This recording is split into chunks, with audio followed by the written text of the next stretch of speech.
What's up, my people? Today we're going to be talking about testing of AKs. Specifically, it is an early day in 2018, and there's a lot of manufacturers out there. Some of them are putting out a really quality product, while others are putting out a product that is marginal at best, and that is all governed by the subtle nuances that go into parts manufacture, parts assembly, and then final quality control.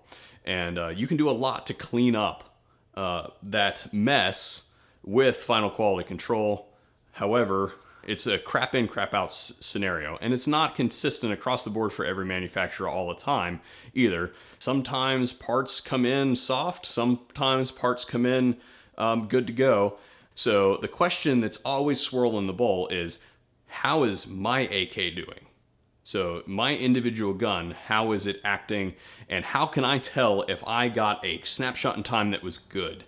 And today I'm going to show you how to do that in a very cost-effective way that's going to run in the background while you're already having fun with your AK. Today we're going to be using my short barrel rifle, and this is actually an M85 NP short barrel rifle conversion. I bought this as a pistol and then converted it to a short barrel rifle through the federal process.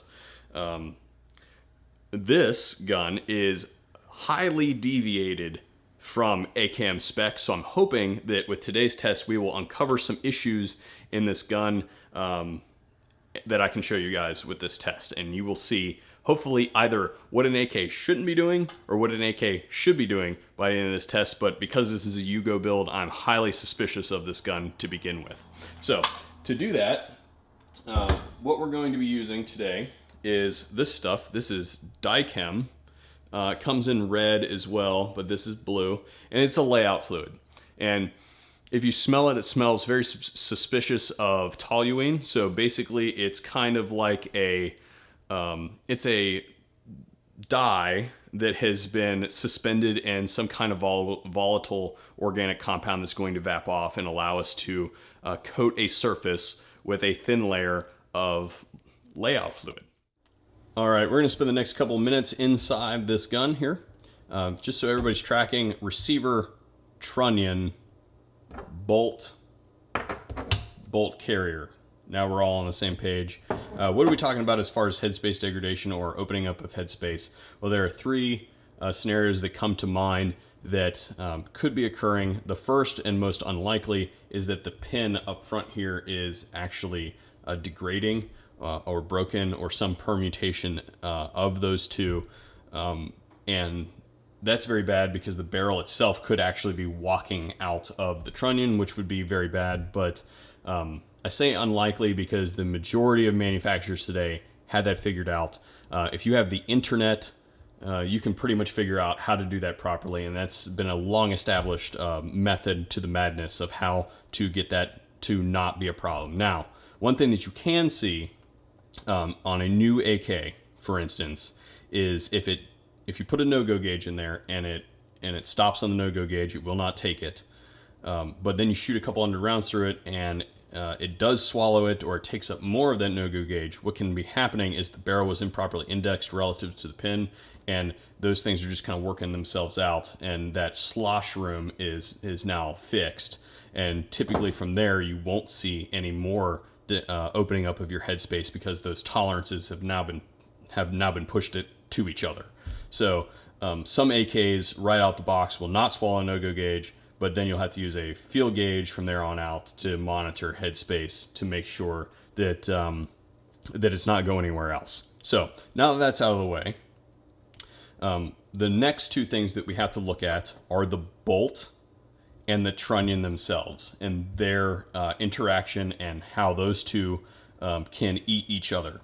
So for instance, if the bolt's too hard or the trunnion's too hard, they can chew on each other, and if the trunnion itself is not properly machined, there's some subtle nuances in there that can, with the angles at which these two surfaces interact, that can cause them to wear improperly. So what are we talking about the path of bolt here? So the bolt goes in here right like this, and it'll come back to here, strip off a new round. And just so you guys have a reference point, if we look there, when the bolt is back like this surface here is in here. So it's in the flat part right there. When the bolt goes forward, or when the carrier goes forward, it drives the bolt forward against this surface back here. The bolt is driven forward until, and this is why you need a carrier, because it's all sloppy back there. It rides on those rails right there. Comes forward, and then it reaches a certain point, and then it locks up through forward force, right like that. So you notice there's a rotation right there. And real quick, we have the primary locking lug, secondary locking lug, primary locking lug, secondary locking lug. And I'll point at that a little bit better. Secondary locking lug right there. The primary locking lug, you can see, is much larger and is designed to take the majority of the force that is distributed on these parts. So if this runs forward and locks into place, you can see that if I take my cleaning rod here and put it through the front, that if I bang on this thing, the thing shouldn't move. Like there should be no movement on that bolt when the thing's closed. So when the round fires, this should stay locked up. There shouldn't be any movement side to side in here. It shouldn't be able to move while it's locked up. What causes the bolt to come out is actually the explosive gases go down the barrel, hit the piston head, and then the piston itself pushes on this one piece long stroke piston that drives the carrier back, and the carrier itself actually drives the bolt out of orientation. And you can see that if you look at the track here, which direction is that going to pull? If we flip it like this, it's going to pull the bolt this way, transversely across the receiver on this surface right here. So this bolt is going to unlock and then come back. So the surfaces that we need to look at are these surfaces back here, and you will see that these surfaces will move metal from when the gun is new to there on out. However, what we want to see is that these two surfaces are either A, wearing evenly between the primary and secondary locking lugs, or we have an excess amount of force on the primary locking lug, never on the secondary locking lug. We want to not have excess force on the secondary locking lug. So what we're going to do for that is, we've already shot several thousand rounds through this gun, about 800 since this gun's been back from ACLS, and about 12 to 1500 somewhere in our initial videos that we did on the M85 MP before it went away on a form. So what we're going to do is move this aside for just a second, lay down some protective material here, because this stuff will stain absolutely everything that it comes into contact with. That's what it's designed to do. Lay our bolt down and bring in our DyKem. Now, again, be careful with this stuff. Your wife will kill you if you get this on any surface. So take a little bit out, and we're just going to paint the back of these lugs here. Now, these parts need to be degreased. And you know what? I'm just going to go for all the marbles here, and we're going to do the whole thing. So what we're going to do now is take the same DyKem, and we're going to paint the surfaces of the trunnion that are going to interact with that bolt, specifically speaking these locking lugs here. And again, we're going to be very careful not to get it everywhere. So this is an important surface right here. And you can see that I have gone through and I've shot this gun enough to lap the surfaces to take off the Cerakote that's inside there. Wow, buddy, is that thing blue or what? Keep in mind, all these parts need to be degreased. Now that everything is dry, both on the receiver and here on the bolt, I'm just going to go ahead and reinsert this thing.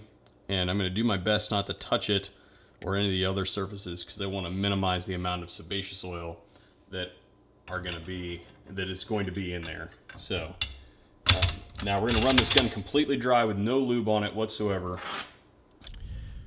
Well, it has been some time since I've been able to wear a t-shirt on the range. It is indeed still February. If you guys are interested in any VSO apparel, including the possible modifications line, you can find that in the description box below. But back to the task at hand. We have this rifle here. I have not loaded it or anything like that since we've put the DyKem on it. And I'm just going to start out by hand cycling 5 rounds, and we'll check the bolt. So here we go.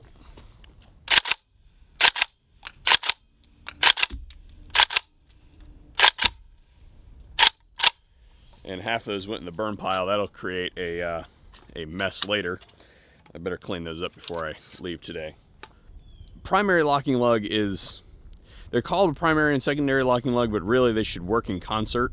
So I'm going to call it locking lug 1 and locking lug 2, which may actually be what the translation means. But anyway, you can see nothing on locking lug 1 and a little start of a scuff on locking lug 2. Not sure if you guys are going to be able to see that. I'll take a picture of that really quick. Now for the moment that we've been waiting for. We're going to break it up into 5 round segments real quick, just like the hand cycle, and we're going to try and beat that purple cloud over there. So here we go. And those guys.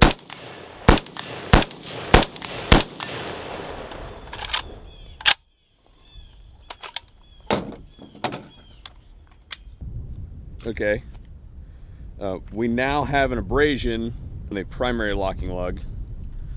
Secondary locking lug, or locking lug 2, has really not changed. So we'll take some pictures really quick.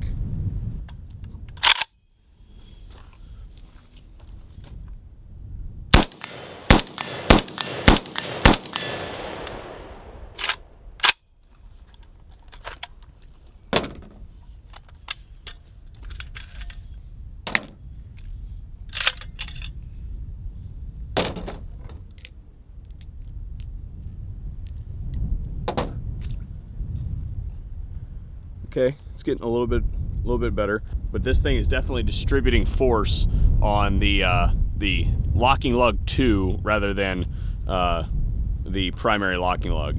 So you want those to be in balance. They should work in concert, where the 2 locking lugs are distributing the force. It's all right if it's only locking lug 1, or a significant proportion of the forces on locking lug 1, but you don't want it to be distributing a significant proportion of the force on locking lug 2. And that's because of the trunnion, the geometry of the trunnion. This locking lug, actually locking lug 2, if you just look at the surface area of locking lug 2 on the bolt versus locking lug 1 on the bolt, the bolt is actually bigger on locking lug 2, but the one on the trunnion, the complementary piece on the trunnion, is not as robust. So we're gonna actually run some ammo through it now. Now that we've conceded that it's definitely asymmetrically using those 2 lugs, we're gonna run some ammo through it now and see if we can't scrape that DyKem off so that we can see. So we can get a better picture. All right, we have a 20 here, and this is loaded with Fiocchi 223A. This is the standard pressure stuff that we've been using. You know, all the 223 that we use, 5.56 that we use, is the 223A. So, oh, that looks weird. Oh no, that's normal. Okay, so here we go. I'm just gonna rip it into the berm.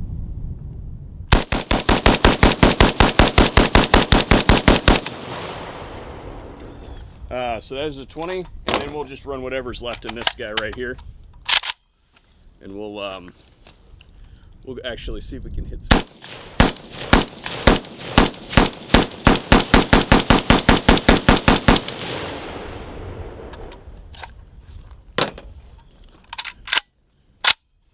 Okay, let's see what we got going on here now. We probably got something to look at this time. So now you can see that it is using both lugs, but it's clearly not using them at the same proportion that we would like to see that happen.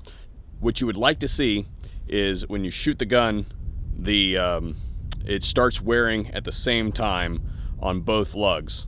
Now, what we're going to do with this bolt is we're going to continue to shoot it. We're going to repaint it with the DyKem, and we're going to continue to shoot this gun to track it over the course of, say, 500 rounds-ish, to see how the lug is being used over time. So, and what we're really looking for is to see if that pattern changes over time. But this is a really quick and easy way that you guys can test your AKs to see if they're running properly, see if they're properly using all the control surfaces on the bolt while you're already having fun with your AK. I think I paid like 15 bucks for that bottle of DyKem, and I will never use it all. So anyway, I hope that you guys enjoyed this video. I hope you guys learned something. And if you did, please hit that like button down below. If you thought it was interesting and informative, please tell your friends. Bring them here and tell them to subscribe to the VSO Gun Channel. Hopefully we'll see you guys on a future video.